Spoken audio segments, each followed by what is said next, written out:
Dhananjay sir, क्या है आखिर ये जो भारत जोड़ो न्याय यात्रा की बात हम पहले करें, जो भारत रत्न है उसकी बात बाद में करेंगे, पहले बात थोड़ी भारत जोड़ो न्याय यात्रा की। जैसे जैसे भारत जोड़ो न्याय यात्रा आगे बढ़ती जा रही है, उस तरीके से उस प्रदेश में एक बड़ा खेल दिखाई देने लग जा रहा है, बड़ा सियासी उलटफेर दिख रहा है। ये सारी चीजें क्या भारत जोड़ो न्याय यात्रा को जो समर्थन मिल रहा है व्यापक, और जो मुद्दे राहुल गांधी उठा रहे हैं, क्या ये उन सब का असर है कि इस तरीके का खेल करके कमजोर किया जाए न्याय यात्रा को और उन मुद्दों के असर को, मुद्दों के प्रभाव को? निस्संदेह, इसमें कोई संदेह की जगह नहीं है।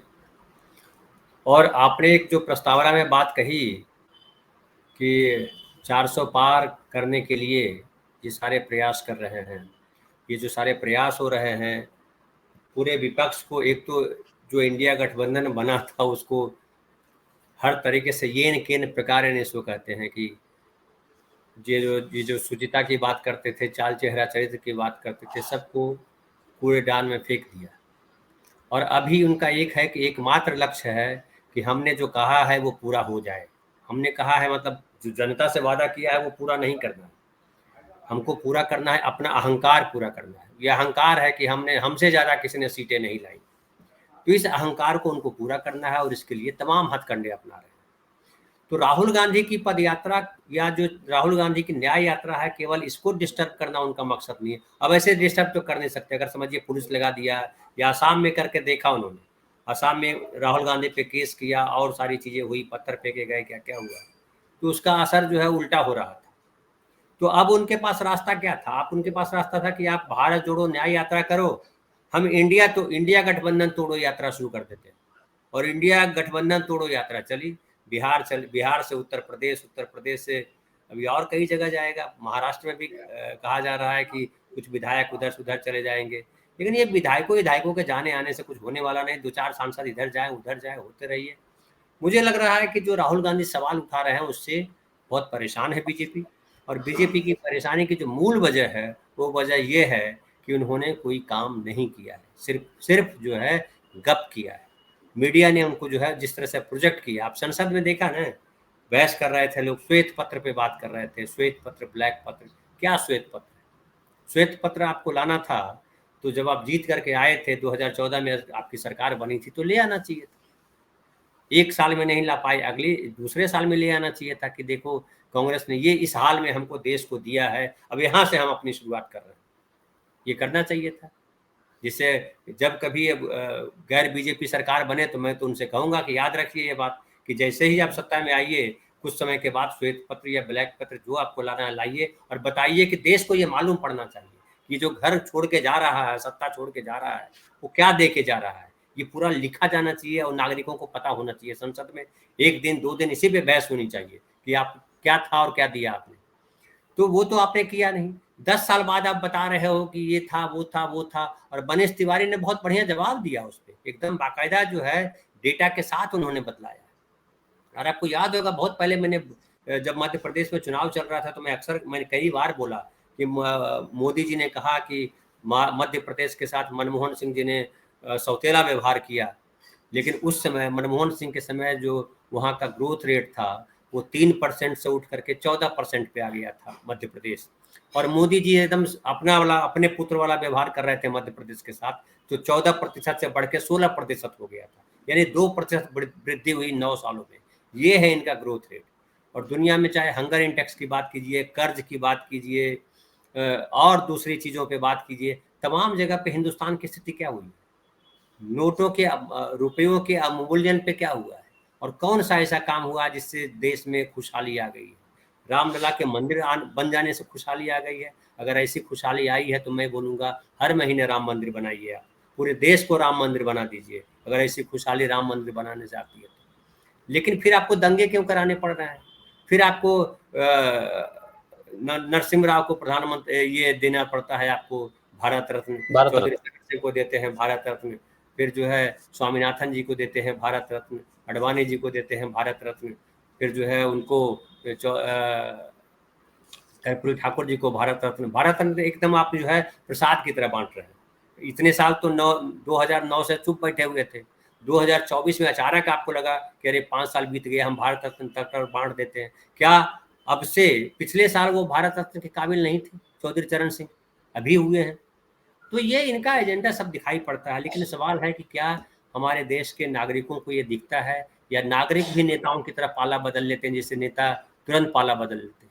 मुझे तो लगता था कि जयंत चौधरी पूछेंगे उनसे कि आप ये बतलाइए मोदी जी कि आप जो मेरे दादाजी को मतलब चौधरी चरण सिंह जी को जो दे रहे हैं भारत रत्न, वो उनकी प्रतिभा या उनके योगदान पे दे रहे हैं, या हमको लेके आना है एनडीए में इसलिए दे रहे हैं, ये पहले बता दीजिए। ये सवाल करना चाहिए था। और ये आज जो संसद में जाकर के बोले दिवाली मना रहे हैं, लेकिन ये जयंत चौधरी जो आज बोल रहे हैं वो उनके 10 साल के बोले पे पानी फेर रहा है कि आपका विचार कहाँ है। अगर यही था कि चौधरी चरण सिंह जी को सम्मान मिल गया और आपकी सारी कड़वाहट खत्म हो गई, और मोदी जी, अब आपको दिखाई पड़ रहा है कि मोदी जी चौधरी चरण सिंह के कार्य को ही आगे लेके बढ़ रहे हैं। चौधरी चरण सिंह ने जहां से काम छोड़ा था, मोदी जी वहां से आगे लेके बढ़े। तो भाई 2014 से आप कहाँ जा रहे थे मोदी जी? आपको कहाँ क्यों गलत दिख रहा था? तो ये नेताओं की बातें जो है, अब कोई नेता दिखाई नहीं पड़ता ऐसा जो एजेंडे को लेकर के, जो देश को लेकर के, जो मुद्दों को लेकर के, जो जो देश का जो संविधान कहता है और जो आदर्श राजनीति का एक आदर्श रूप हुआ करता था, वो कहीं दिखाई नहीं पड़ता है। और ये दुर्भाग्य की बात है देश के लिए।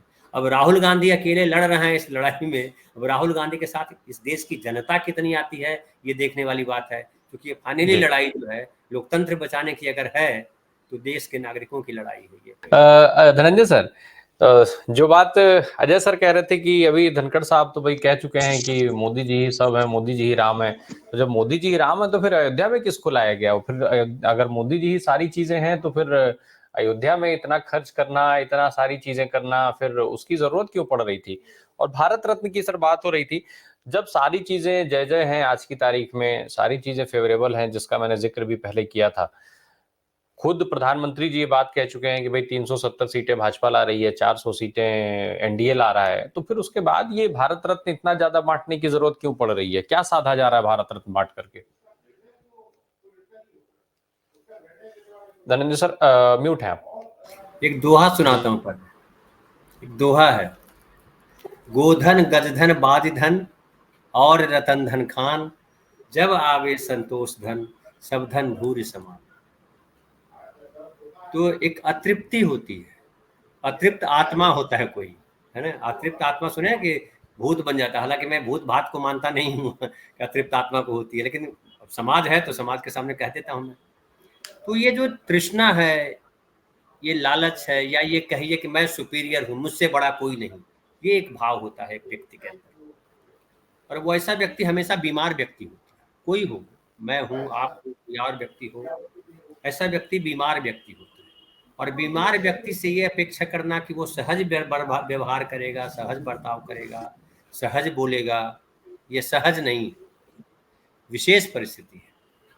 इसलिए 400 क्या 543 जो सीटें हैं वो 555 तक ला सकते हैं, क्योंकि मनोनीत भी किया जा सकता है। तो अधिकार है संसद को कि आप जो है 555 तक सीटें बना सकते हैं वहाँ पे, तो वो किया जा सकता है, वो कर लें, उसमें कोई दिक्कत नहीं। अब जो है एक हमारे यहाँ और कहावत है कि ओखल में जब सर डाल दिया है तो मूसल से कुटाने से क्या डर। तो वो आप झेलिए, देखिए। अभी अब हम लोग तमाशबीन हैं, 2024 का चुनाव आने वाला है, इसमें देश के नागरिक क्या फैसला लेते हैं, ये नागरिकों का फैसला लेना है, खाली मेरे आपकी बात की तो है नहीं। तो दोनों पार्टियां या और जितनी पार्टियां सब अपने अपने तरीके से काम करेंगी, और देखिए नागरिक क्या फर्क देते हैं। अब फिर भारत रत्न की बात करते हैं। अच्छा, बोला अजय भाई ने कि राष्ट्रपति दिया करते थे। राष्ट्रपति किस देश का राजा होता है, वो मालिक होता है, टोकन ही है लेकिन वो मालिक है। प्रधानमंत्री जो है वो मुलाजिम है एक तरह से, समझिए। अब ये अलग बात है कि प्रधानमंत्री ही तय करते हैं, प्रधानमंत्री परिषद तय करती है, लोकतंत्र का अपना ये है, लोकतंत्र है इसलिए। नहीं तो राष्ट्रपति ही ये करते हैं। और जो नेहरू जी को बार बार देने की बात पूछते हैं कि नेहरू तो खुद ले लिए, खुद ले लिए या क्या ले लिया, पढ़ोगे तब न समझ में आएगा यार। गप सुनोगे गप्पी का, वो चाहे संसद में गप कर रहा हो या सड़क पे खड़ा होके गप कर रहा हो या व्हाट्सएप पे गप कर रहा हो, सब गप्पी है। तो गप्पियों का गप तो ये इतिहास पढ़िए तो समझ में आएगा। लोगों के उस समय डॉक्टर राजेंद्र प्रसाद की किताब पढ़ लो, वो क्या कह रहे हैं। तो डॉक्टर राजेंद्र प्रसाद जी ने दिया, क्या डॉक्टर राजेंद्र प्रसाद को धमका करके लिया था उन्होंने कि अगर हमको आप नहीं दोगे भारत रत्न तो अगली बार आपको राष्ट्रपति नहीं बनाएंगे? क्या ऐसा था? तो अब कहानियां हैं, अब कहानियों पे देश के नागरिक क्या बिलीव करते हैं वो समझने वाली बात है। हालांकि मैं मानता हूं कि इस देश के नागरिक को अभी सही नागरिक बनने में बहुत लंबा समय लगेगा, क्योंकि हम अभी भी बिलीव करते हैं कहानियों में, गपों में बहुत बिलीव करते हैं। हमने क्या देखा वो सेकेंडरी हो जाता है, उसने क्या कहा बड़ा सेकेंडरी हो जाता है। एक बात कोई बोले तो उसको 4 बढ़ा के बोलेंगे तभी हम आदमी सही कहलाएंगे, ये भाव है। तो मुझे लगता है कि जो हो रहा है वो 2014 2024 में क्या होता है वो जी। नागरिक तय करना, करने दीजिए, देखिए क्या होता है। धनंजय सर, हाँ बस जी। एक लाइन में एक स्टेटमेंट, क्या हमारा किसान जो है अब इन मुद्दों को लेकर के चलेगा चुनाव में, या फिर वही जो हमेशा से होता है कि बस नेता के पीछे चल पड़ेंगे? देखिए, किसान जो है इस देश से अलग तो है नहीं, और किसान भी हिंदू हैं, किसान भी मुसलमान हैं, किसान भी बनिया हैं, किसान भी ब्राह्मण हैं, तरह तरह के किसान हैं। किसान हम कह देते हैं तो एक किसान मान लेते हैं, जैसे हिंदू कहते हैं तो सारे हिंदू एक जगह थोड़े खड़े हैं, वो भी जातियों में बटे हैं, वो भी पार्टियों में बटे हैं। किसानों के साथ भी यही बात है। लेकिन हिंदू तो इकट्ठा हो जाते हैं कई बार, किसान इकट्ठा नहीं हो पाते, ये दुखद है। और जो 750 किसान की डेथ हुई, हालांकि बड़ी संख्या में किसान जमा हुए, वहाँ के प्रदेशों के देश भर के किसान गए थे, लेकिन जो पंजाब, हरियाणा, पश्चिम उत्तर प्रदेश, आमतौर पे किसानों की रैलियां होती थी, यही लोग नजर आते हैं। बाकी देश के किसान जो है वो पता नहीं क्या उनका आंदोलन है। हालांकि राजा राम भाई बताएंगे कि 200 से ऊपर 250 संस्थाएं जो है संगठन किसानों के हैं, वो लड़ाई लड़ रहे हैं। लेकिन 13 महीने तक बैठने के बाद कानून तो जो बनाया था वो खत्म करवा लिया, उसके आगे क्या? जी। जी। उसके आगे हुआ कि बीजेपी जीत गई, और आप अभी तक जो है वादा खिलाफी की बात कर रहे हैं। अभी दे दिया है उनको भारत रत्न, आप गदगद हो गए, अभी क्या क्या करेंगे देखिए। तो फौरी तौर पे जो बीजेपी की गेम करती है उसमें इस देश के आम नागरिक, चाहे वो किसान हो चाहे वो कुछ और हो, वो सब फंस जाते हैं। और ये एक और किस्सा सुना देता हूँ। स्टालिन के बारे में बड़ा फेमस है कि स्टालिन के पास लोग आए आए हुए थे, तो कबूतर के पंख नोच दिए सारे और फेंक दिए सामने, और उसमें फिर दाना फेंका उधर, तो कबूतर दाना वापस खाने लगे। समझ गए? वो पीड़ा भूल गया वो कबूतर। तो वही हमारे देश के बहुसंख्य आबादी है, क्योंकि वो ज़्यादातर अशिक्षित है। उनको अगर शिक्षा भी ठीक मिली है है, सर। जो डिग्री मिली है, पढ़ाई का नागरिक बने नहीं वो। तो पहले तो इस देश के लोग नागरिक बने, तब समझ में आएगी। जी।